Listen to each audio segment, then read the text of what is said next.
Hey, it's the podcast guy. Sutton United Talk Time on podcast. It's the Sutton Podcast. And there it is! Sutton United of the GM Vauxhall Conference have put out First Division Coventry City, winners of the FA Cup themselves less than 2 years ago.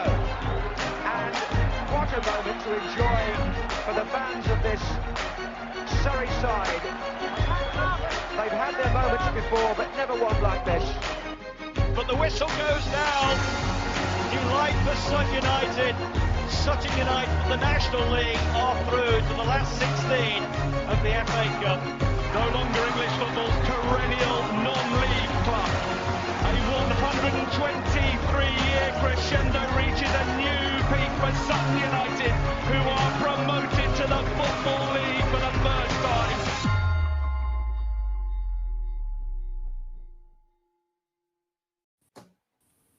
Hello and welcome to another episode of Sutton United Talk Time on podcast. We're not coming live, so I've no idea why I made the two guests sit through the intro. I could have just tagged it in later on, but hey, you got to see it. It's inspired us all. But before we start, just wanted to say, obviously, there's no review of the last game because it was all cancelled. I know lots of people have different thoughts on that. Various people on my friends group and social medias, different people are struggling. So just a little thing, if anyone feels like they're struggling and they're finding their grief a bit weird and strange, it's not. It's because there's a big change in everyone's lives, sort of a constant that was always there. And if you are feeling like that, go and talk to someone or look up something. It's not weird. It's not silly. Just be your upset and do what you need to do to get over it. This is a big change for everyone. But joining me today for the preview, and you can't do a Swindon Town preview without having Jenny on. Hiya, Jenny. How are you? Yeah, and just to re-service this morning in a local church, we had a 2-minute silence. Very strange times. Go up to Buckingham Palace on Friday week after the match on the and go and come in state.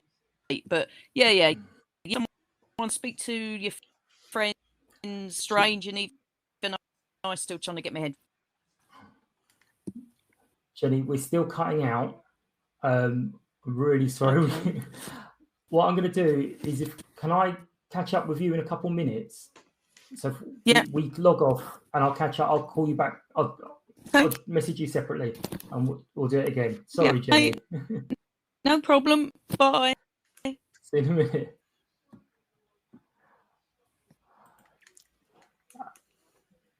I'm really sorry about that, guys. I will try and catch up with Jenny with other connection issues there. I don't know what's happened, but we will try again. But I've also got joining me is Rich from the Loathed podcast. Hello, Rich. How are you? Hello. It's good to be back. Thank you for having me. Good. So the season so far, it's been different for you from last year. You got to the playoff semis last year? We did, yeah. It's funny, really, because I think something a lot of Swindon fans have referenced is really we're sort of experiencing a form that we expected a year ago. So when we were scrambling for a squad and all that business, we thought, well, it might be a rocky old season ahead. It might not go as well as we want. Some were, predicting relegation for us. And we ended up having a very good season that ended just short of Wembley in the semi-finals. And this year, we've kind of gone back a little bit. It's perhaps not as bad as what some might think, but at the same time, it's hard until we're a few more games in to really judge whether the form is going to be until May or if it's just, the squad gelling and stuff like that. So, not great, but not the end of the world, although some fans were calling for the manager's sacking at Gillingham last week. So we are just entering that zone, and losing the game, as in having it postponed on the weekend, was a bit of a downer in the sense that it was a back-to-back games at home against two teams that, I'm not going to say we expect to beat, but should we have a chance to, it would have gone down well. So we've only just got the one now.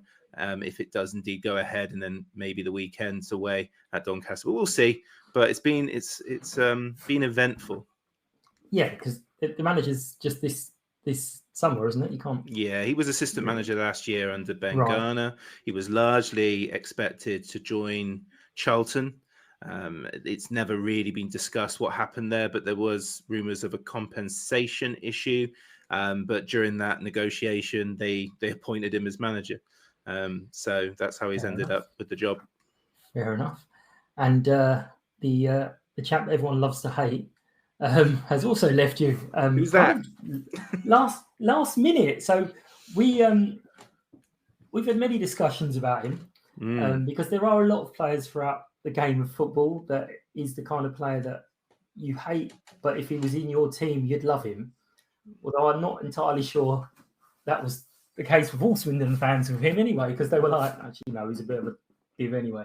What were your So you can't really knock him for the season he had. He scored 20 goals. He was on the fast track to non-league. Swindon were a mess, and that was pretty much the reason why he got the trial at Swindon and why he got the contract, because not many other clubs would touch him due to his reputation, as we say, and not his reputation on the pitch. It's mostly his reputation off the pitch. Lots of rumours talking to Carlisle and Port Vale fans from previous years about, not really respecting the managers, doing what he wants and stuff. And I think that was pretty telling in his statement on Instagram when he left Swindon, that in Swindon he found a club where he could be himself, which I interpreted as that he, could be a little bit difficult and be managed accordingly. But on the pitch, he was great in large parts. I wasn't the biggest fan, which always made me look stupid when he'd score, 4 goals in one game and score every week. But we needed him this year really for consistency, and losing him on the last day wasn't a surprise. I think he was really pushing for that. His agent certainly was. He was rumoured with Hibs and Luton throughout the window, and they got it done right at the end. So we'll see how he goes. Luke Jeffcott has come in on loan from Plymouth, and that's with a view to a permanent. It sounds like it's all locked in if we want to sign him from January. And if he replicates the form that he showed with Plymouth in between 21 and 22, or 21 especially, then we're going to be fine this season. But we'll see if we play to his strengths. So that phrase, they're fine this season. What you mentioned, you're kind of where you expected to be last season now. What's a good season for Swindon? I think most fans after Port Vale would have been of the mentality promotion has to be, and if it's not promotion, it's got to be playoff places. And I think that's what's created some, not all, some of the frustrations in the early stages of the season, because we really want to be up there. And 39 games left? That's plenty of time to turn it around. All you need is a great run after January. But I think, if the club declare 10th with no flirtation with playoffs as a success, then fans ain't going to buy that. If we're going to fall short, it needs to be that we took it all the way to the 44th, 45th, 46th game of the season and just fell the last hurdle. If we're just sort of drifting around mid-table, then that's not going to be seen by a lot of people. There is still this just be grateful we've got a club mentality, which is no bad thing, but I think it's a bit of a cop-out when we are supposed to be ambitious too. So it goes both ways. We are grateful to have a club back, but that we are allowed to want to be competitive at the same time. And we've got the tools to be competitive. The big question is whether the manager can get the best out of them. Yeah, well, that in the playoff until the last moment is exactly what you did to us last season. You were one of the teams that the result, had it gone our way, we would have nicked that last spot. We're over that now. We've pulled that off. It's strange for us because we're we just enjoy wherever we end up. We're loving it. We think it's great. But how do you expect the game to go? I mean, last year, the first game at our place absolutely ruined us. Johnny Williams was just illegal. We should have not been allowed to play football at this level. We did get it back and made it a respectable 2-1.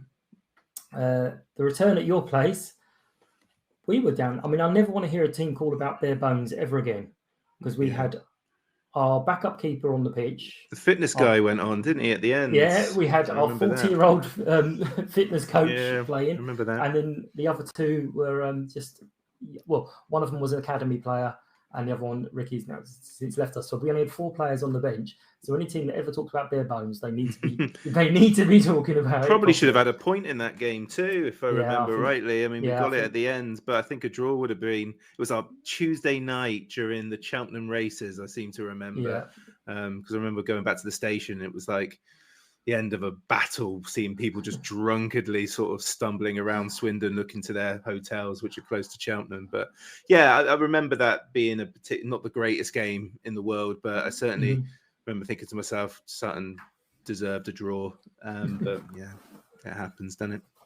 Well, looking at the last few games, you've had a red card against you, a red card for you, a red card against you. It's going to be a red card for you, surely. You guys are going to have a man sent off. Yeah, if football was an exact science, then that would be pretty much it. So, yeah, the last 2 games have been frustrating in the sense that Stockport away, which you always have that penciled in because they're the favourites in the summer. You think that's going to be one of the tricky ones. We go ahead, and in the 80th minute, they go down to 10 men, and you think, okay, this is it. And then Stockport got an equaliser after going down to 10 men. And in the second game against Gillingham, they go down to 10 men after 10 minutes, and we just didn't break them down. It was similar to what happened when we had a player sent off, when McCurdy got sent off against Salford. It was a bit later in the first half, but Salford just didn't look like they wanted to lose. So we changed formation. Scott Lindsay did well in the second half, but they didn't really kick on, and neither did we. Scott Lindsay will disagree with that because he'll cite the amount of balls into the box, but we never looked like beating Gillingham last week or the other week. And that was a frustration because out of the draws, I think we've got 5 draws now. One of them was a dead cert draw, Carlisle away. Then 2 of them we probably should have lost, and 2 of them we should have probably won. So, it's been a funny one. Although Matt Gray said it last year, there was a couple of games where we scored a penalty and missed a penalty, and we won the game and we lost the game. And he said, well, if we swapped around those penalties, we would have drawn both games and we'd have had only 2 points instead of 3. Yeah. So if you had won the games you should have won, you'd be on 6 points rather than the 4 that you've got out of those. So, but if a player is going to be sent off, which player do we want it to be in the first minute? So who do we want? That's a very fun way of saying who's our best player, isn't it? It is, yeah. People are ready for that. Who's your best player question? Yeah. So who do you want sent off early on? Not only because it's our best player, but it takes us down to 10 men. I don't know really at the moment because form isn't red hot with any of them. Louis Reed is our most talented or most important player, but he's been slow to start. He's getting used to all the players around him. All his mates have gone. It must be quite tough. And he's got a red card in him. So he got sent off a couple of times last season. One of them was after the game. I don't think he was even on the pitch when that happened. So maybe Louis Reed, he can pull the strings in midfield. We need our centre forwards to be good. So Luke Jeffcott will probably start. So if he goes off early on, I'll be wondering where the goals are going to come from too. And we also don't want the goalkeeper going off because at the moment we've got a 19-year-old rookie who's never played a professional game as our sub. So if Sol Bryn, our lone goalkeeper from Middlesbrough, was to get sent off, then that would be a big moment for Connor Bran. But it'd be a tough day, I think, if he got sent off in the second minute. Because we just signed your keeper on deadline day. Very interesting. Yeah, last minute thing. Yeah, it's again, it's one that's full of speculation. The rumors is that Lewis Ward was not happy that he would go into the season as number 2. He's finished last season strongly. He's not the perfect goalkeeper, but he had a very strong following within the Swindon fan base. I wasn't a huge fan. I preferred Joe Wallacott as our number 1, but when he went on international duty, which was 4 or 5 times over the season, Lewis Ward came in, saved penalties, kept clean sheets. He did well. But then so did Jojo. But nearer to the end, Joe got injured, and Lewis Ward saw out the season, and he didn't do much wrong. His distribution is a little cagey. He's a good shot stopper, but there were rumours that he might have thrown his toys out of his pram and didn't want to be around anymore. He's quite a journeyman goalkeeper for someone his age. I'm surprised that he's now happy to go to Sutton and to start with sit on the bench behind Rose. So I've heard a different version of that. Is that he didn't mind battling for the spot. Yeah. But the Middlesbrough loan has the stipulation that he's the number one, and he's kind of going, well, that means whatever I do, I'm going to lose my spot. And I think he's come to us with the knowledge as well as when Rose was signed. Rose was signed with the thing of we are getting a second goalkeeper for competition for the number one spot. Although Rose has done really well the minute he's come in, so he is going in behind him. But I think it's the fairness of the battle is what I understood it to be. But Mike is a very good different way of saying exactly what I've already said. In his way, it's very logical. I choose to leave now because the field isn't level anymore. Versus, I want to go. I think if he was having a fair one of you's going to be number one, and if you hold on to the shirt and you do well, you're keeping it. He may have stayed, but I mean, he didn't really. I mean, it wasn't until the latter stage of the season he wasn't getting a look in other than the international breaks. Maybe that was enough. And Rose did lose his place at Walsall, so he might have one eye on that. He had a similar thing at Walsall. Apparently, he was coming in and out. So, but we'll see. I mean, he's certainly I think the tallest goalkeeper we've had. Shot stopping wise, he saved more penalties than he conceded, I think. So he did very, very well for Swindon when he had his opportunity, which is why lots of people were really big fans of his, and they were annoyed. Bryn got a little bit of stick. I think Mildenhall did, the goalkeeper coach. Whether the fact that his car was keyed during a Swindon game was related to Sol Bryn getting the number one, I cannot prove, or no one could prove, but it happened on the same day that they were pretty much arguing with people in the crowd about the fact that they were booing Sol Bryn before he made his debut. It might be before he made his home. But we lost the first game 3-0, so I think fans were predicting where it was going. So it's it is what it is. It's not the end of the world. Lewis Ward wasn't he wasn't yashing or anything like that, but he was very useful, and he definitely played his part at the tail end of last season. But he only played 9 games in the league after all said and done for us. So that's, he goes on, and he'll be probably largely forgotten about within years. Well, hopefully in the nicest way. Hopefully not.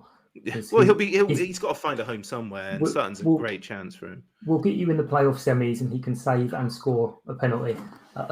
He's not going to start on Tuesday, is he? I mean, I can't see it unless something's happened in training that we don't know about.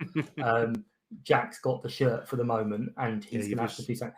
I mean, I think Jack was in the team of the week 2 out of the 6 already.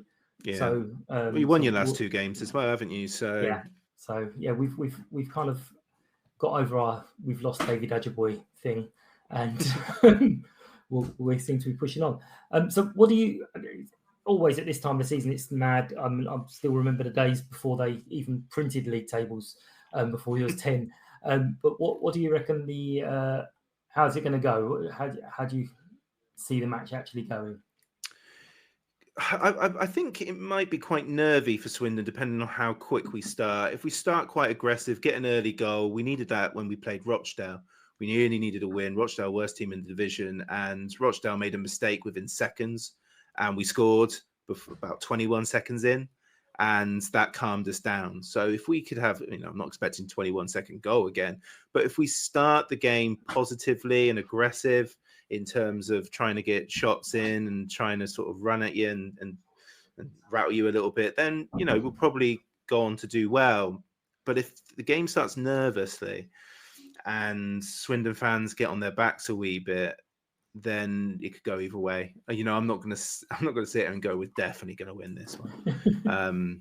I cannot guarantee that, but we have to have a positive result, or it's starting to look bad for Scott Lindsay. Not playing last weekend probably helped him a little bit. He sounded much more positive in the press conference for the game that didn't happen, but he had to be, because he was so miserable. He sounds so disheartened after Gillingham. He really couldn't sound any more upset after that. So how are we going to do? Don't know. Haven't got a clue. That's the thing about this team at the moment. We're drawing most games. We're not losing them. You know, if you didn't know Swindon, you would look at our form and go, well, they've got to win at some point. And Sutton will be seeing that. And you know what football fans are like, Mike? They see Sutton and they don't even know how you're doing. They'll be expecting 3 points, which is why you guys get predicted for relegation and stuff like that, because it's Sutton United. So and then the Giants turn up and they're like, they're just bullies. Yeah, exactly. exactly. And again, if Sutton play to how they've played in the last couple of weeks and we don't react to that, then you watching as happy onlookers will be seen as a toxic atmosphere. I'm hoping that's not the case. You know, Tuesday nights under the lights, it's always a nice day for me. So hopefully I can see yet again it's a draw. For me, it's a draw again, because we're good attacking, but we are still. It's really weird because our defensive record is very good, but we do look shaky at times. So it's not. I don't think I'm a huge sort of critic, but our captain Angus MacDonald, he's played every game, and fans are getting on his back, and our defensive display in terms of conceding goals is very, very good, but we do let you in a lot, the opposition, and then you either fluff your lines or we get lucky. But hopefully that continues. Excellent. Well, I'll let you go. Continue with your Sunday evening bedtime routine. Not your bedtime routine. I wish. Routine. Thank you very much, and Pleasure. we'll speak to you again soon, I'm sure. Yeah. Thank you. Thanks, Mike. Thanks for having me. Cheers Take care. then. Bye. Thank you for taking the time to listen to Sutton United Talk Time on podcast, the Sutton Podcast. If you are new to the show, hello, and you are very welcome. Hope you enjoy what we do. It's a very simple format. We get a few people on to talk about the game that's just gone, and then we preview the next game coming up. We are available on most podcast platforms where you can listen, rate and review. If you find that we're not on your preferred platform, please let me know and I'll sort that for you. If anyone would like to support the podcast, you can find out how with more information on the website, which is www.suttonpodcast.com, and there's a tab where you can find out how to be a guest as well. Please find us on Facebook, Twitter, Instagram and TikTok with the username @SuttonPodcast. Every like, follow and share is really appreciated. Hope you enjoy the rest of the show. Thank you. And using the wonders of modern technology and another little switch on something else, we should still have Jenny with us, or have Jenny with us properly this time. Hiya, Jenny. Hello. Hello, nice to hear you properly. So before we kind of got sidetracked, you were just explaining, we mentioned about how everyone's feeling about what's going on in the world, and you mentioned you went somewhere this morning. I didn't quite catch the whole of that.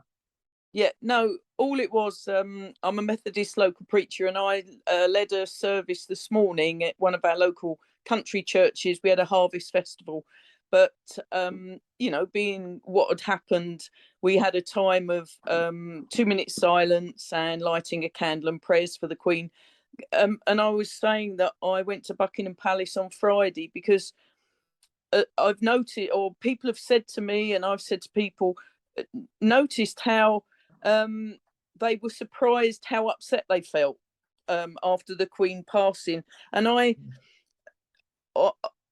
being in the forces, I was always very proud and still am very proud being Her Majesty's forces. So it was sort of a no-brainer. But even then, it was still a bit of a shock in a sense because she'd been there my whole life, as it were. But yeah, if people feeling anything, upset, whatever, speak to your friends, speak to someone, because it is weird. And it's even for this match on Tuesday, it's sort of, I didn't mind there was no matches yesterday, I have to say, but it feels weird having the match Tuesday. I think we should, but I'm not sure. I know you were mentioning, who you think might win. I was saying that it has affected people in different ways, but the players are people. And in all honesty, you know, I really don't know how it's going to pan out. Yeah. Because some of the players, you know, okay, they're men, but what I think it's done is brought up reactions of, for instance, you know, it made me remember when my own mum died. And if some of the players, they've had a parent bereaved or a good friend they've lost in I've noticed from a lot of people, and they've said this, that it is reminding them and it's bringing up old stuff. So in all honesty, these players, they're humans, and you know, they're professional, yeah, but I don't know. Yeah, no, It's changed my views from 2 weeks ago on the match. It is just a real odd feeling that I'm not that bothered. I know different people have different beliefs, but I'm just very sort of like, okay, let's now move on to the next part of your life. But I do know, and I would never mock people for having those weird, strange, I don't understand why I'm feeling like this. The other thing I thought of is a lot of people were getting very cross about the matches pulled off and saying, well, just let people mourn if they want to mourn. And I did wonder how they would feel if they sort of rocked up and then suddenly they found that 10 of their first team had decided they're going to mourn, and they had to play with a bunch of kids, and they were getting absolutely battered. They'd suddenly feel very differently about a match being called off at that moment in time. They'd be like, no, we shouldn't ever be playing it.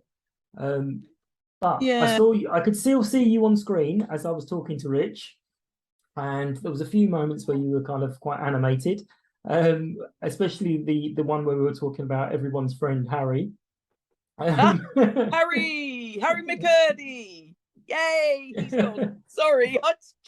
Oh no, yeah, go on. So yeah, obviously from a purely football point of view, delighted he's not there. I'd say Richard said they did, in all, overall they preferred him in the team, obviously. But yeah, another one of those, he's moved on now and they've got to find someone else to replace him. But just in case anyone doesn't know, so why is it this match is so important to you, and why you have to be on this one? Well, basically because I've lived in Swindon now. You know, I was born in another part of the borough in Sutton, let's put it like that. But I lived by the Plough pub, or Hilldale Road, which is right by the Sutton's ground. Always supported them. But after I left the military, couldn't afford to come back and live in London. But I bought a house in Swindon. It's really nice and central, in all honesty. But I never felt the need to go down to see Swindon Town. Partly that they play in red and their nickname's the Robins, but so there's a big no. But it never, you know, I never felt any affinity to do that. What I did do, and I have been down there and seen matches, is when our players like Harry Buterman, when he went to Peterborough, John Nurse, Louis John, when they've played and those teams have gone to Swindon, I've gone to the matches to watch what's our players. You know, that's when I've gone. And I just don't like it. I must admit, when I worked with a lot of Swindon Town supporters, and my hope was that we would one day meet, and probably it'd have to be in the FA Cup, obviously. So the fact we're meeting on level ground is absolutely fantastic. Disappointed from last season when they played here at the county ground, but that's only, you know, we didn't have a full team out. We had, I think there was 8 or 9 of our injuries, and I do say, if we put out, and I think we will, if we can put out our best first 11 on Tuesday, then we're going to give it a good go. Because if I remember last year, McCurdy scored one of the goals. You know, he was excellent. The only reason, and I think it's the same for Swindon supporters, you know, the only reason people don't like him is because of his attitude. He's a skilled player. I'm not knocking that. He's fantastic, but his attitude stinks. And you know, a lot of people have said if he wasn't playing for us, we probably wouldn't like him either. And some people didn't like him, even in team. You know, he's just got a terror. Do you know, he's going to be such a loss. I think he'll regret if he don't. Okay, he's gone to Scotland, but he could. I reckon he could play in the Premiership, but he could be the worst. He could miss out because of his attitude, because players and clubs and managers are just not going to take that from him. He's like a spoilt child. You know, grow up and you will really go far. But no, I was over the moon when he left. Over the moon. Well, just, I know I've mentioned it and I said to Rich we were down to the bare bones, but just reminding myself of the team we put out that night. So we were playing Stuart Nelson in goal instead of obviously Dino. I think that's the match where Dino got injured in the warm-up, I think. He got injured the match before, I believe. It wasn't that, yeah. To which I've been blamed. I actually, because I wore his shirt, I wore with Bazanis on the back, spoke to him, went out and warmed up, and then and that was it. I was banned from wearing the shirt ever again. So then we had Ben at left back.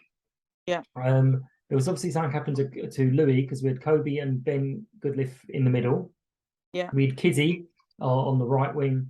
Then we had Will Randall and Dave Averageaboy on the actual wings, which is obviously that's full strength. Then in midfield we had Omar and Adam. So that's what, fifth choice and a striker. And I think Adam had just been called back from Tonbridge Angels, so he was at Conference South level. Yeah. And then up front we had Richie Bennett and Enzio, who has played as left wing, right back. So yeah, I mean, interesting looking at that side. There's quite a lot of those players not with us anymore. But yeah, and then on the bench we had Brad, Craig, Ricky, and Killian, and so we only had 4 substitutes out of possible 7. So it definitely was down to bare bones, and we did, as Rich said, probably should have got at least a draw out of that match, which in the wonderful world of hindsight would have been enough for us to be in the playoffs, but never mind. But how do you see this match going yourself? Obviously we've had Omar out for a few weeks, but he's had an extra bit of time now to get straight. First of all, what colour kit are we going to wear? Because we're supposed to be wearing black, I thought. I hadn't read in the announcement, but I know I don't think we've worn the green one at all this year. It might be green. Sorry, it might.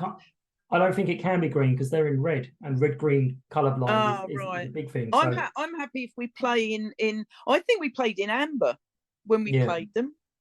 I don't know what we did last year, but this year it definitely won't be green. I know that. I will find out. Else I'll have to run home and change my shirt when I so. But it taking into account what I just said earlier about you know, if the Queen's death has affected any of the players, and you know, that's Swindon as well as Sutton. Taking that aside, I looked at the team we could put out. Now, although when last year's team, when you read those names out, they're very good. Don't get me wrong, but I felt that last year there was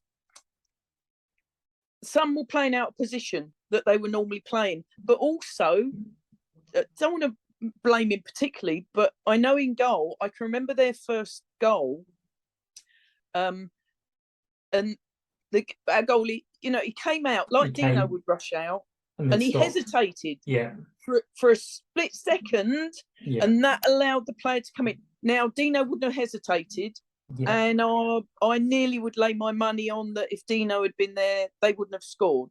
I could remember it vividly. He ran out, and there was this, I'm not, you know, I was trying to play like Dino, and you got to play like you. And that hesitation meant the guy came around and he looked, you know, and I'm like, no, I don't think he would have scored that. But I would imagine that Jack Rose will play. I can't believe that he would put in Lewis, isn't it? You know, he needs some matches or a match, and you know. But looking at our team, we've got new people, but I'm just looking forward to the fact of Josh diving down the wing, one side. I'm looking forward to Will Randall, you know, going down. It's interesting because I thought, now I don't know who listens and watches this, and I don't like to criticise the players, but I think Kwame Thomas needs longer to settle in because it's just not happening for him. Mm-hmm. And I'd like to see if Omar's fit, I'm sure he'll come back. Yeah. The interesting thing is, like Donovan Wilson, they used to, sub for each other, but if Omar is up front in the middle, but you got Josh, you got Will. Actually, I don't know how Matt's going to pick the team because this time we've got an abundance of riches. Absolutely. And because I do buy the local paper, I must admit, apart from Johnny Williams and Ben, hold on, I did write his other name down. Ben Gladwin. Yeah, they're big. They've got so many new players, and I don't know anything about them particularly, not because you hear their names on the local TV and that, but also that strikes me as when you get a lot of new players, they've not had matches, they're not, and I know that because at Sutton I'm always Swindon haven't scored, whatever, and they're not firing on all cylinders at the moment. Mm-hmm. Let's hope they don't fire on all cylinders till after Tuesday. But they're all trying to play together. But if we turn up with any of the players that Matt, and even if it was the team we had, who's it we played last? This week's just amazed me with it. When we played Harrogate, yeah. Then, and I think we'll put once we start scoring, it's like last season. I think it'll set us off. I think we're going to build. I think Omar's probably if he's fit, he's in. Because I think he's number one. You're right, Donovan, or who plays up with Omar, could be a difficult conversation because you've got Donovan. You've also got this young guy on loan, Charlie. You've then also got Tope and Killian going, hi. I know. I mean, Tope, you can't. How can you? I mean, it's really difficult for Matt. I mean, it's a nice thing to have, but it's not. And I'm sure, they'll fight for their places. You've got to have Josh. You've got to have Josh going down the wing.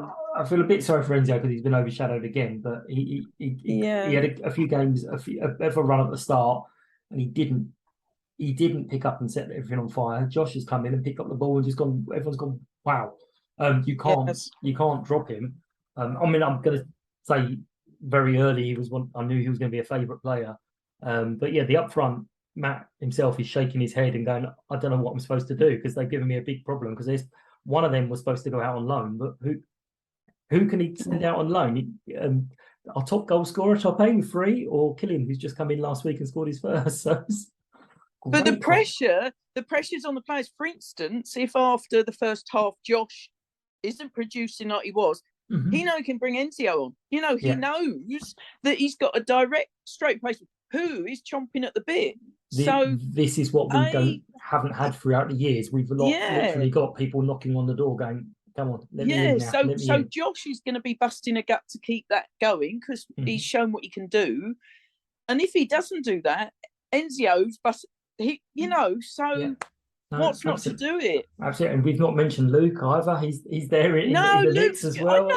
It's amazing. Other big question. Sorry, you mentioned Will. Did you get the T-shirt from Will the other day? I did. You did. Very well done. I have, and I washed it because it was a bit, Yeah, I've got that. Yeah, I should wear that at some point. Yeah, we've got that. Well done. And Will, you see, we missed him because look at the difference he made. Yeah. I will if you watch it. No, but look at the difference he made. And as I say, I don't know much about, their backs. But if he's on that fire again, oh boy, I am looking for.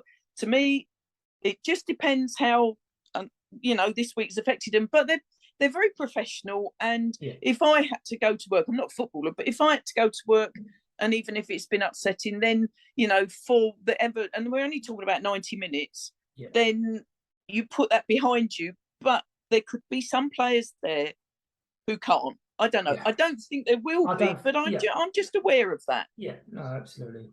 So not knowing the team, not knowing anything that Swindon have done, and having a little bit of a break over a weekend.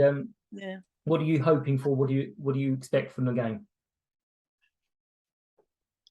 A better game from us. Yeah, we deserved a draw last time. A better result. But well, when I say a better game, we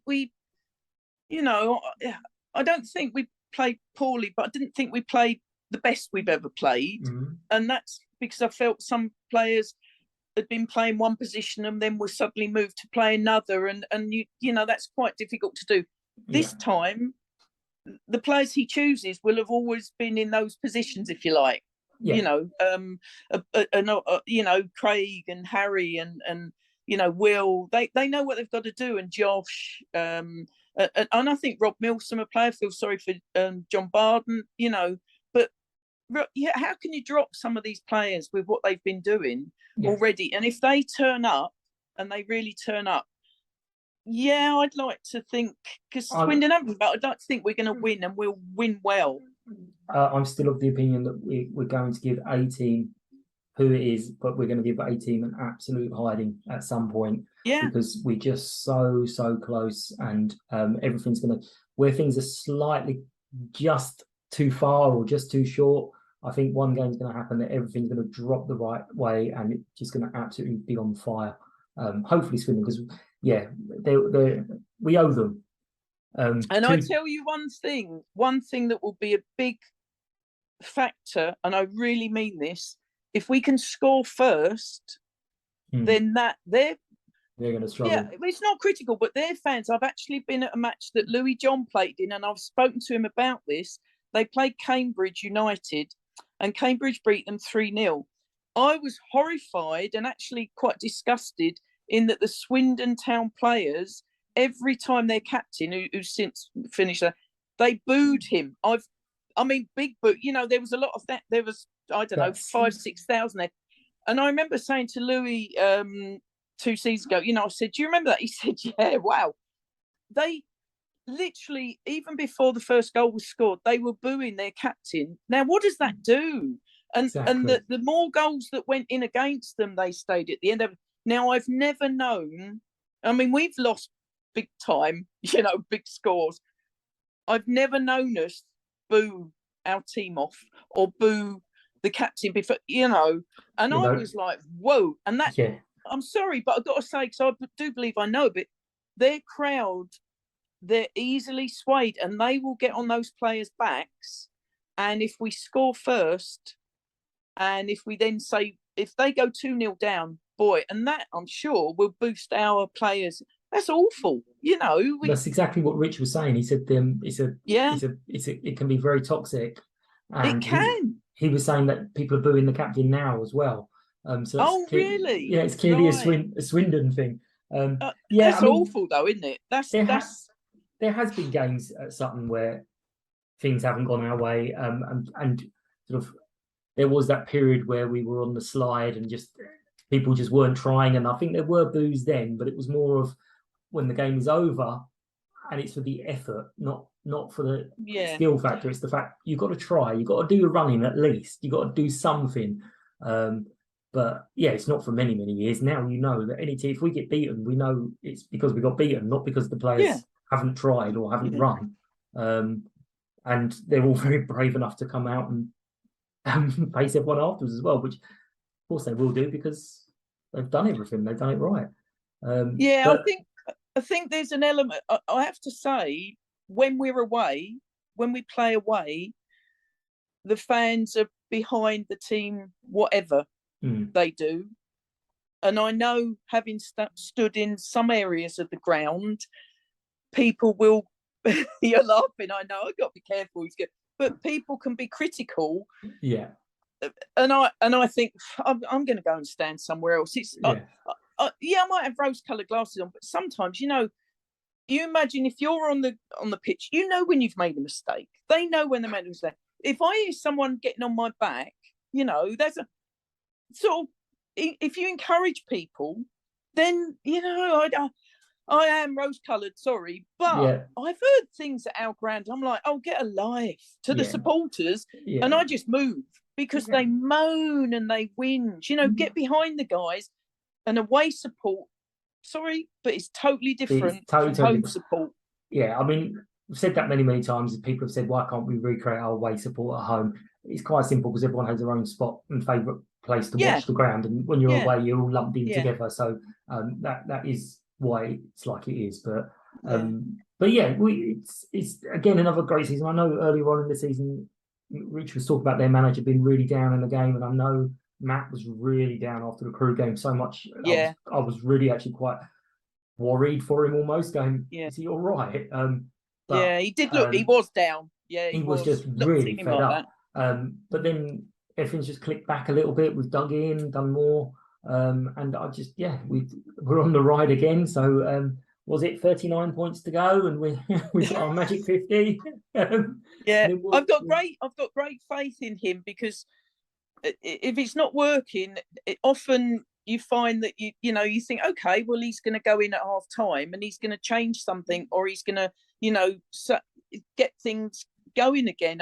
And it's like, and I just say at the beginning of this season, when things haven't gone well, and there's an element of supporters who are, that's it, we're going to get relegated, after 4 games. And it's like, no, they were doing that. They were doing that after 0 games. Yeah, I mean, come on, guys. It's not just the half time. Is things that are really, really noticeable is stuff that goes on in the training ground. They have absolutely worked on controlling the ball for the last 6 minutes added time, because it's always 6 minutes added time. Oh, isn't it, Joe? Yeah. I bet we get that Tuesday. I'm going to go to the bookies. Well, I tell you, I'm going to go. I don't know, because Claire came up with a suggestion. It's 6 minutes always at home, and she reckons that the board might be broken, and it only displays 6 minutes. That's what it is. I got it right on last Saturday. I said absolutely 6 minutes, and it went 6 minutes. Yeah. So Well, good luck with your travels on Tuesday. Well, I shall saunter along sometime. I'll either walk or get the bus, depends if it's raining, and I've got my ticket. And I just hope when they put who they're playing, that they put the United after Sutton, because outside, and I've always waited to see that, they should put the full name, and I've said that. So, and I can't wait to see my mates who support Swindon, because most of them have said you'll win. Good. So good. Excellent. Are you going, Mike? I won't be. I'm not going on Tuesday. No, it is a close one. Watch on iFollow. Yeah, it is a close one. You'll hear me. They keep going on doing them on a Tuesday night, which is a pain for me to then get home for little ones as well. But good luck to everyone. Thanks for listening. Sorry if it's been a bit disjointed this evening. I've got a raging toothache, and it's painful hope that gets to talk. better. Yeah. So I'll see you all soon. Thank you. Cheers, Jenny. All right. Cheers. Thanks then.